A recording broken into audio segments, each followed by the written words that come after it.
Level 0.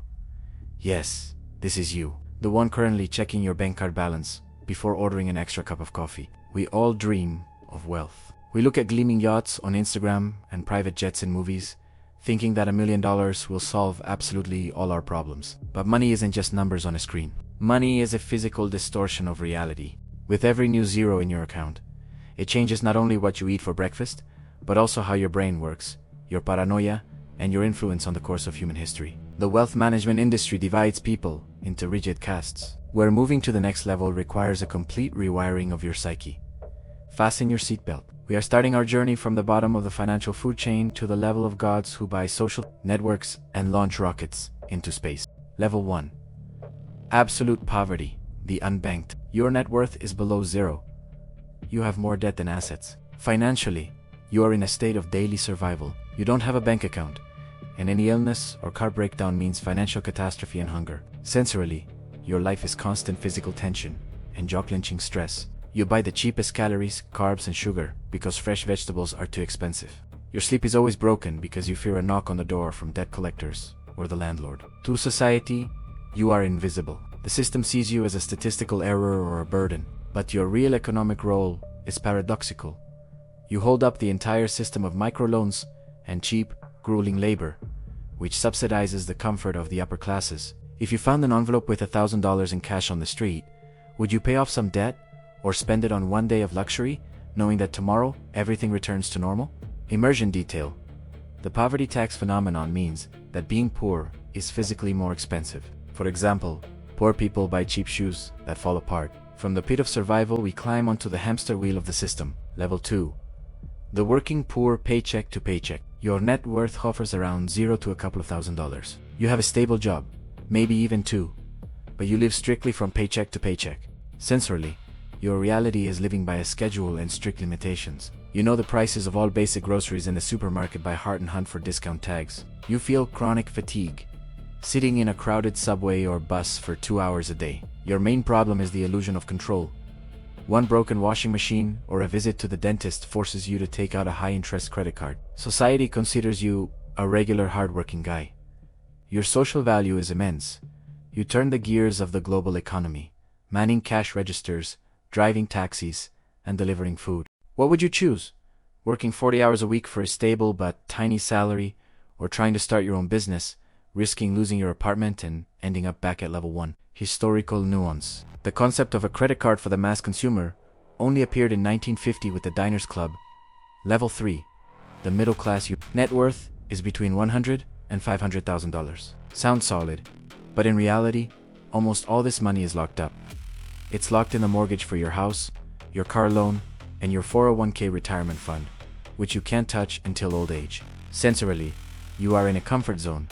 You have your own clean yard, an air-conditioned car, and 2 vacations a year. You smell the freshly cut grass on weekends and drink $6 lattes without counting the pennies. But your brain is in a golden cage. You are terrified of getting fired, because without a salary, your house of cards made of mortgages will collapse in 3 months. To society, you are the gold standard of the American dream and the main consumer of goods on the planet. Knowing from the inside that your stability depends entirely on your boss's mood, would you continue to obediently pay your mortgage for 30 years? Or sell everything and move to a cheap country? The harsh statistic is this: 30% cannot cover a sudden $400 emergency expense without a credit card. From the illusion of stability, we move to the first serious money. Level 4. Henry High Earner. Not rich yet. The term Henry stands for high earner, not rich yet. Your net worth is approaching $1 million. You are a surgeon, a successful lawyer, or a senior developer in Silicon Valley. Your salary is $200,000 to $400,000 a year. And here, global arbitrage kicks in. If you live in San Francisco, this money just makes you comfortable. If you work remotely from Thailand, you are a king. Sensorily, your life becomes surrounded by premium brands. You fly business class using miles, wear a $10,000 watch, and dine at Michelin-starred restaurants. But your main problem is lifestyle inflation. Your expenses grow proportionally to your income. You are still trading your time for money, and the stress level at your high-paying job is absolutely monstrous. From the outside, you seem like a successful, wealthy person. People envy you. Your value is highly intellectual labor that pushes science and technology forward. If you were offered a 50% pay cut, but only had to work 3 days a week with zero stress, would you agree to sacrifice your premium status for freedom? Studies show that daily happiness stops growing after reaching an income of about $75,000 to $90,000 a year. Level 5. High net worth individual, HNWI. You've crossed the line. Your net worth is $5 to $10 million. This is the FU money point, the level of total financial independence. Sensorily, you buy the most important thing in the world, time and silence. You no longer need an alarm clock. Your passive income from dividends and real estate covers all your needs. You don't look at price tags in restaurants at all. Your clothing becomes pointedly simple, quiet luxury. But your main problem changes.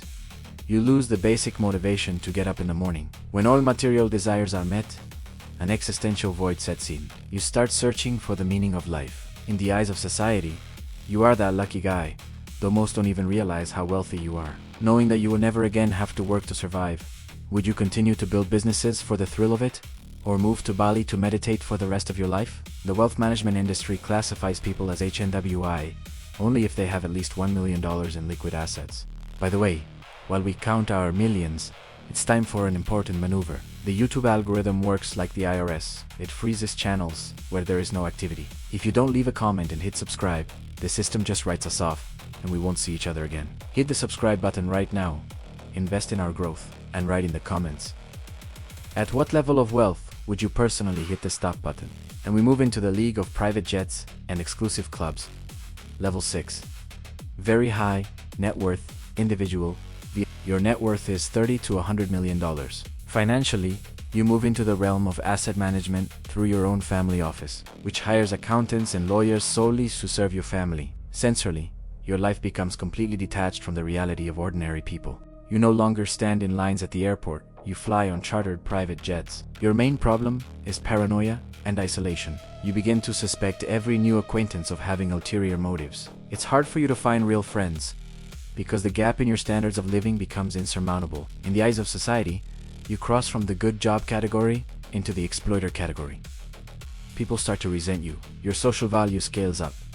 Your investments create thousands of jobs or fund medical research. If your childhood best friend asked you for $1 million for a shady startup, would you give him the money, risking your relationship if it fails? Or give him a hard no? Historical nuance. The concept of a family office was popularized by John D. Rockefeller in the late 19th century. Level 7. Ultra-high net worth individual, UHNWI. Your net worth is $100 to $500 million. Sensorily, you live in a world where physical boundaries are erased. You have a personal chef, a head of security, and several mansions on different continents. You buy citizenship in other countries, golden passports, to optimize taxes. Your problems become intangible. You are obsessed with the idea of biohacking, life extension, and how to leave your name in history. You buy art, not for beauty, but as a way to park capital. Society sees you as the elite that secretly runs the world behind closed doors of golf clubs. But your real value is mega philanthropy. Your donations can build an entire wing in an oncology hospital. Knowing that your kids will inherit hundreds of millions and never know the value of hard work, would you leave them your entire fortune or give 90% to charity so you don't ruin their character? The harsh statistic is this. According to the Wealth Report, there are only about 400,000 people in the world with HNWI status. That's less than 1/100% of the global population. But they control over $30 trillion of global wealth. From buying passports, we move to buying political influence. Level 8. The billionaire. Your net worth has surpassed $1 billion. Financially, your money is no longer measured by a bank account. It's measured by the market capitalization of your corporations on the stock exchange. Sensorily, your life is absolute power over the physical world. You can afford to buy a $100 million superyacht with a helipad, just to have it sit in the port of Monaco for 2 months a year. You buy Major League sports teams, like other people buy sneakers. Your main problem is macroeconomic crises and geopolitics. Your fortune can drop by $100 million in one day because of a careless tweet or political elections on the other side of the world. Two ordinary people. You are a mythical creature, a comic book villain, or an untouchable idol. But your social value is immense. You shape the entire industries, building factories the size of small cities. If the governments of 2 countries started pressuring your corporation, threatening sanctions, would you compromise your conscience to save billions, or lose a chunk of your empire but stay true to your principles? Immersion detail. Maintaining a superyacht over 250 feet long, costs about 10% of its price annually. Level 9.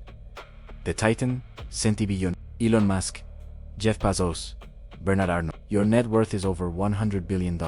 You are no longer playing the economy. You are playing civilization. Sensorily, you are in an historical vacuum. You have no one to talk to as an equal, except for 3 other people on the planet. You don't buy islands. That's too small. You buy social networks to control global free speech. You create your own space programs, like SpaceX or Blue Origin, to colonize Mars or move heavy industry into Earth's orbit. Your main battle is competing not with other businessmen, but with entire nations. Society simultaneously deifies and hates you. Every step you take is analyzed under a microscope. Your real value is shifting the developmental vector of humanity as a biological species. If you had the absolute financial power to solve only one global problem, what would you choose?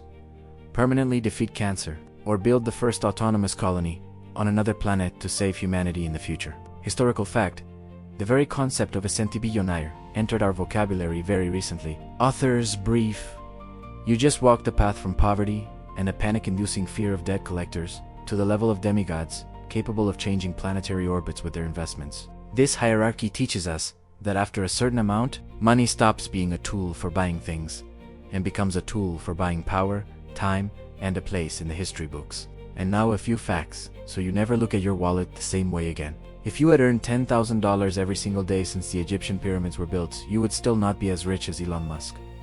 The richest person in human history is considered to be Mansa Musa, the ruler of the Mali Empire in the 14th century. During his pilgrimage to Mecca, he handed out so much gold that he single-handedly crashed the economy of an entire region. And remember, the most expensive thing you own is not traded on any stock exchange in the world. It's your time, and it's running out right now.